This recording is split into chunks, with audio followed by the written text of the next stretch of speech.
اللہ الرحمن الرحیم۔ ایک بڑا سنگین قسم کا واقعہ جسے سانحہ کہنا چاہیے، یہ وقوع پذیر ہوا تھانہ ستیانہ میں 27 مارچ کو کہ ایک مزدور آدمی جس کا نام غلام مصطفیٰ ہے، وہ محنت مزدوری سے واپس آیا اور پھر اس کے بعد اس کا پتہ نہیں چل رہا تھا کہ وہ کہاں پہ ہے۔ تو اس میں پھر یہ رپورٹ جب ہمارے متعلقہ تھانے میں ہوئی تو ذمہ داری کا بہت زیادہ احساس کرتے ہوئے ہمارے تھانہ کے جو ایس ایچ او ہیں خالد محمود صاحب، انہوں نے اس پہ فوری طور پہ مقدمے کا اندراج کیا۔ مقدمے کے اندراج کے بعد سینئر آفیسرز کے نوٹس میں دیا گیا۔ اس کے بعد تمام سینئر آفیسرز نے اس میں گائیڈ لائنز دی ان کو، ان کے لیے ریکوری کے لیے ایک ٹیم جو ہے وہ کنسٹیٹیوٹ کی گئی۔ اس ٹیم نے فوری طور پہ اس پہ کام شروع کیا۔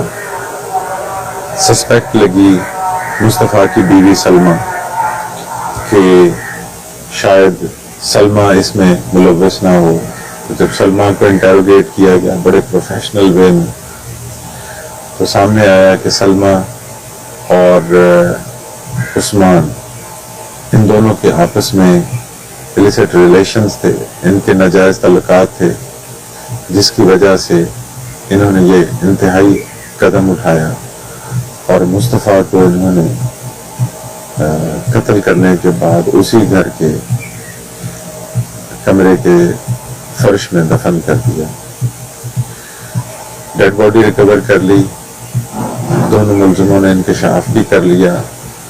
جو سارا کا سارا طریقہ کار اختیار کرتے ہوئے جس طرح سے انہوں نے وہ وقوع کیا وہ بھی انہوں نے بتا دیا۔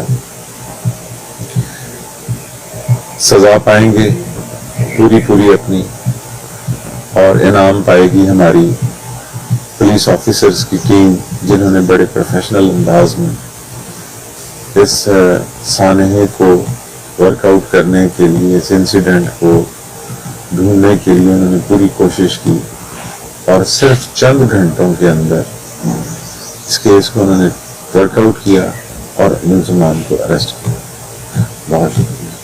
اچھا سر، کون اس کارروائی میں شامل ہے کہ انہوں نے یہ کارروائی پیش کر کے ملزمان کو گرفتار کیا، اور کیسے پیش کیا، کیسے پتہ چلا کہ یہ ملزمان نے جو ہے مقتول کو قتل کیا؟ دیکھو، یہ آپ کا وہی سوال ہے جو ان کا تھا۔ چیز یہ ہے کہ جو پاسبلٹیز تھیں ان پہ کام کیا گیا، اور وہی سے یہ خاتون جو سلمہ ہے مصطفیٰ کی بیوی، اس نے ڈسکلوز کیا کہ اس نے عثمان کے ساتھ مل کے مرڈر کیا ہے۔ تو یہ انٹروگیشن کے دوران جو اکیوز تھے ان کا اپنا ڈسکلوزر ہے، جس سے یہ سارا کیس جو ہے یہ سالو ہوا۔